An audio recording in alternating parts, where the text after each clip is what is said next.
견고한 서원으로 용맹정진하고, 이 견고한 서원으로 용맹정진함은 순전히 타인을 이롭게 함입니다. 유정들을 성숙시키기 위해서 시방세계에 어떤 때는 대범왕의 몸을 나타내고, 유정들을 위해 그 근기에 알맞게 설법하느니라. 지장보살은 이 부류의 중생들을 관찰해서 범왕의 몸으로 제도를 얻을 이에게는 범왕의 몸을 나타내십니다. 비구 몸으로 제도를 얻을 이에게는 비구의 몸을 나타내십니다. 우리가 보는 지장보살상은 모두 비구의 모습입니다. 보살의 사업을 행하면서 비구의 형상을 하십니다.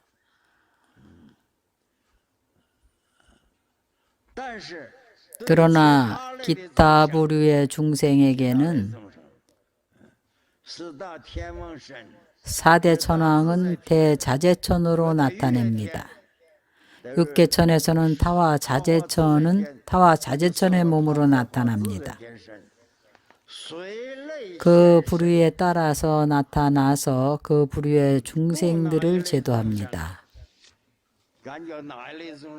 어느 부류의 중생과 인연이 있다고 느껴지면 그 모습으로 나타납니다. 도사다천은 도솔천인데 네 번째 하늘입니다.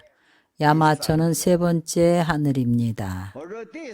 혹은 제석천의 몸을 나투는데 두 번째 하늘입니다. 사대 천왕은 첫 번째 하늘입니다.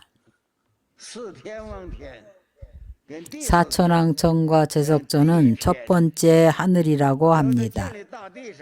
그것이 대주위에 건립되어 있기 때문에 사천왕천은 수미산의 4개의 산목퉁이에 있습니다.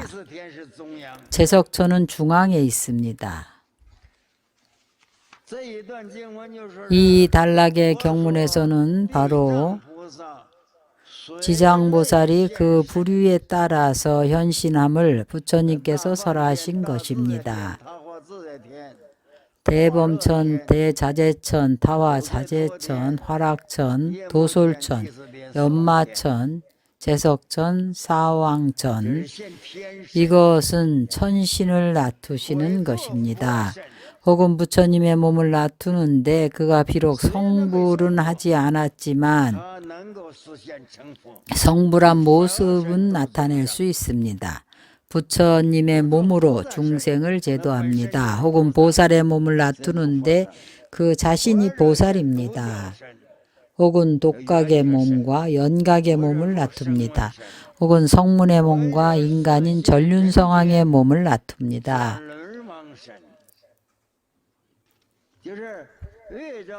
바로 어떤 유의 중생을 만나든지 인연이 있으면 당연히 제도를 받게 됩니다. 그는 묘한 지혜로 관찰해서 바로 그 부류의 몸을 나타냅니다.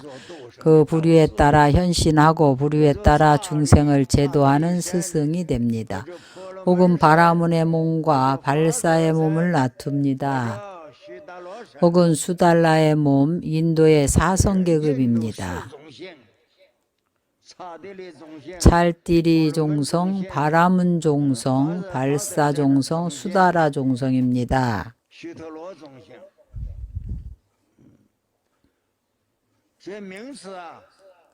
이 명칭이 어떤 것에서는 좀 다릅니다. 4가지 종성이 번역에 따라 조금씩 다릅니다. 수다라는 천민이고 노예입니다. 발사종성은 상인들을 말합니다.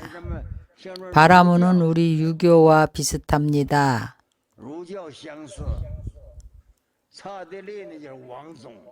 바로 찰제리는 바로 왕족의 종성입니다. 인도에는 이 4가지 종성의 계급이 있습니다. 혹은 대장부의 몸을 놔두거나 바로 남자의 몸을 말합니다. 혹은 부녀자의 몸으로 놔두거나 혹은 동자의 몸으로 놔두거나 어린 남자아이, 여자아이를 말합니다. 혹은 건달바의 몸을 놔두거나 혹은 아수라의 몸을 놔두거나 혹은 긴나라의 몸을 놔두거나 혹은 마우라가 혹은 나찰의 몸 혹은 구반다의 몸을 놔두거나 혹은 비사차의 몸 혹은 아귀의 몸을 놔둡니다. 혹은 부단나의 몸을 놔두거나 갈차 부단나의 몸을 놔두거나 혹은 월사 하락기의 몸을 놔두거나 합니다. 이 모두가 각종 귀신들의 이름입니다.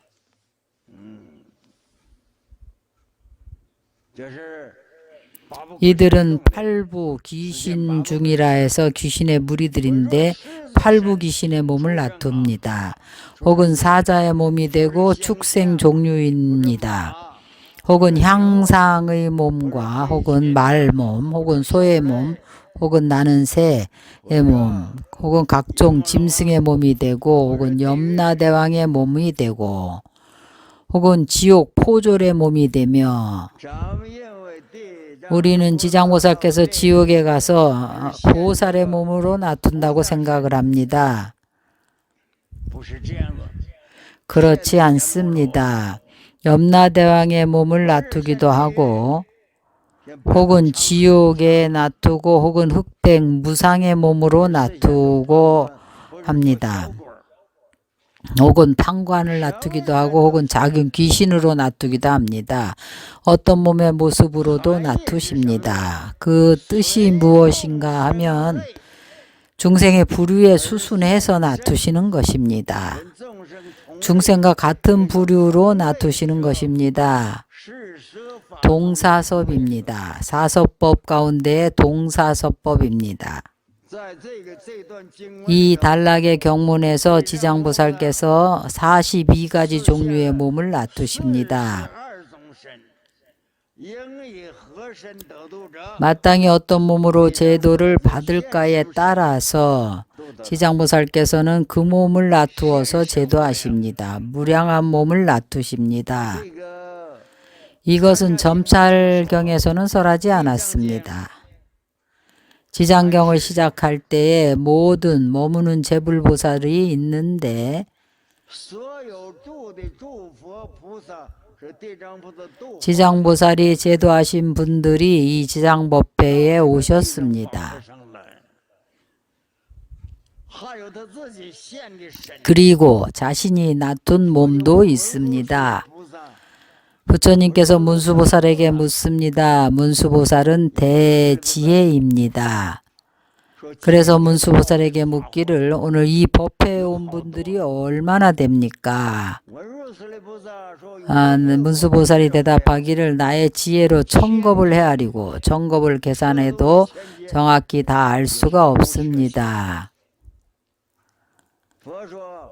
내가 부처의 눈으로 관을 해도 그 숫자를 다 알 수가 없느니라. 부처의 눈으로 관해도 그 숫자를 다 알 수 없다고 하십니다. 부처님의 지혜는 모르는 것이 없습니다. 모든 경전에서 다 이렇게 말합니다. 오직 지장경에서만 지장보살의 화신이 도대체 얼마나 많은지 부처님께서 내가 부처의 눈으로 관해도 그 숫자를 다 헤아릴 수 없다고 하셨습니다. 계산을 한 것이 아니고 잠깐 관을 해본 겁니다. 그 숫자를 다 알 수가 없습니다. 이 경전인 대승대집 16경도 마찬가지입니다. 부처님께서 이와 같이 찬탄을 하십니다. 선남자여, 이 대사는 이런 불가사의한 모든 공덕법을 성취하였나니 이 선남자는 호위문보살을 가리키는 말입니다.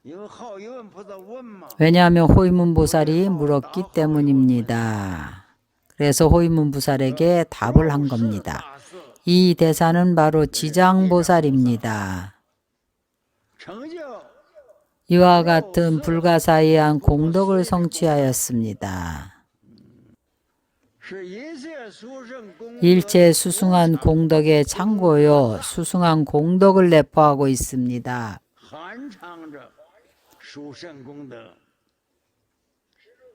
모든 해탈의 보배가 나는 곳입니다.